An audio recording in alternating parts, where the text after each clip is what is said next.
एक साधारण सा हॉस्टल, वो जगह जहाँ लड़कियाँ पढ़ने आती हैं, माता पिता भरोसे के साथ अपनी बेटियों को छोड़ जाते हैं। उम्मीद होती है कि वहाँ सुरक्षा होगी, पढ़ाई का माहौल होगा और घर जैसी देखभाल मिलेगी। लेकिन अब ज़रा सोचिए, अगर वही हॉस्टल किसी खौफनाक कारोबार का अड्डा बन जाए तो? भरोसे के उस घर में अगर देह व्यापार चलने लगे तो? नमस्कार, मैं अस्मिता तिवारी, आप देखना शुरू कर चुके हैं ग्लोबल मीडिया अपडेट। ये कहानी है ओम गर्ल्स हॉस्टल की, जिसने रांची शहर को हिला कर रख दिया है। कुछ दिन पहले पुलिस को एक गुप्त सूचना मिली कि लालपुर इलाके में स्थित एक हॉस्टल के भीतर सेक्स रैकेट चल रहा है। सूचना मिलते ही पुलिस और जिला प्रशासन ने इसे गंभीरता से लिया। रविवार की सुबह सिटी डीएसपी केवी रमन के नेतृत्व में टीम पहुंची और हॉस्टल में छापेमारी की। जो नज़ारा सामने आया वह चौंकाने वाला था। यहाँ से पश्चिम बंगाल की 10 महिलाएं हिरासत में ली गई। जांच में पता चला कि एजेंट उन्हें इस हॉस्टल में रखकर व्हाट्सएप के जरिए ग्राहकों से डील करते थे और फिर उन्हें होटलों या घरों तक पहुंचाया जाता था। पुलिस ने जब परतें खोली तो पूरा नेटवर्क सामने आया। पता चला कि मोजिबुल रहमान और वीना देवी इस रैकेट के मुख्य सरगना थे। इन्हें कोलकाता के एजेंट सुमोन दास से लड़कियां मिलती थी। पैसे का खेल भी साफ हुआ। ग्राहक से मिलने वाला आधा पैसा खुद रखते थे और बाकी रकम एजेंट तक पहुंचाते थे। हॉस्टल संचालक रवि सिंह को भी प्रति लड़की रोज 400 रुपए दिए जाते थे। यानी वह जगह जहां सिर्फ सुरक्षा और पढ़ाई की फीस होनी चाहिए, वहां दलालों और संचालकों की मिलीभगत से रोज का सौदा चल रहा था। कोलकाता से होता था लड़कियों का सप्लाई। लालपुर थाना प्रभारी ने जानकारी दी कि इस रैकेट से जुड़े कई लोग अभी फरार हैं। पूछताछ में पता चला कि कोलकाता का सुमोन दा यहाँ लड़कियों की सप्लाई कराता था। इन लड़कियों को होटल सनराइज के मैनेजर रंजीत, मुनीर, रवि, राहुल और लॉन्च संचालक द्वारा ग्राहकों तक पहुंचाया जाता था। लॉन्च के ग्राउंड फ्लोर पर चलता था यह धंधा।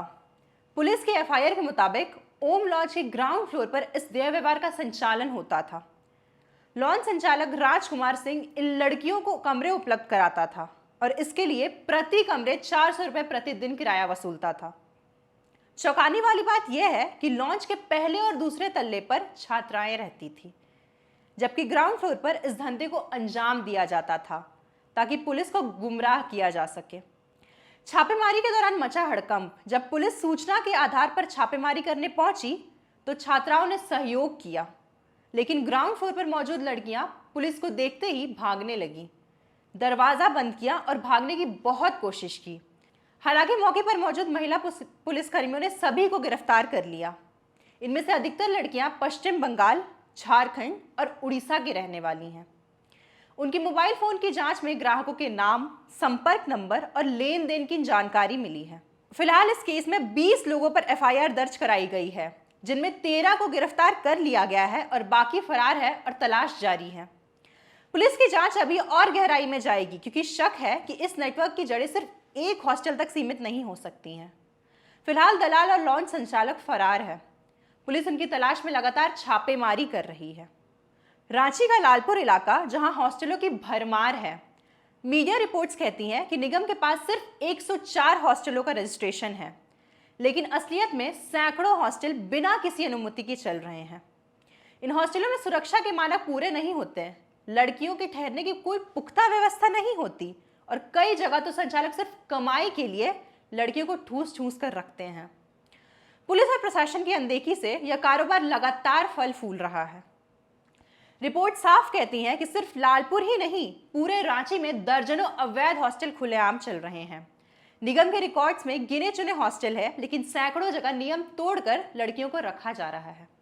ऐसे माहौल में सुरक्षा कहाँ है? जिम्मेदारी किसकी है? और सबसे अहम सवाल, क्या हम अपने बच्चों को सच में सुरक्षित माहौल दे पा रहे हैं, या बस ये मान बैठे हैं कि वे सुरक्षित हैं? ये कहानी सिर्फ एक हॉस्टल की नहीं, बल्कि उस भरोसे की है जिसे तोड़ा गया है। और जब भरोसा टूटता है तो सवाल पूछना जरूरी होता है। आखिर कब तक हॉस्टलों के नाम पर यह अवैध धंधा चलता रहेगा? कब तक पुलिस और प्रशासन आंखें मूंदे रहेंगी? और कब तक माँ बाप अपनी बेटियों की सुरक्षा को लेकर अनजान रहेंगे? अगर एक गर्ल्स हॉस्टल तक सेक्स रैकेट का अड्डा बन सकता है, तो क्या वाकई कोई जगह सुरक्षित है? क्या नगर निगम और प्रशासन सिर्फ कागजी आंकड़ों तक सीमित रहेंगी या सच में कार्रवाई करेंगी? क्या हॉस्टल चलाने वाले पैसों के लिए बेटियों की सुरक्षा को दांव पर लगाते रहेंगे? और सबसे बड़ा सवाल, क्या हम समाज और नागरिक होकर सिर्फ खबरें पढ़कर चुप रह जाएंगे या अपनी जिम्मेदारी निभाएंगे? क्योंकि सच यही है, जब तक सवाल हमारे भीतर से नहीं उठेंगे, जवाब कभी बाहर नहीं मिलेगा। आपकी इस बारे में क्या राय है, हमें कमेंट में ज़रूर बताएं। ऐसे तमाम खबरें के लिए जुड़े रहें हमारे चैनल ग्लोबल मीडिया अपडेट के साथ। वीडियो को लाइक करें, चैनल को सब्सक्राइब करें। धन्यवाद।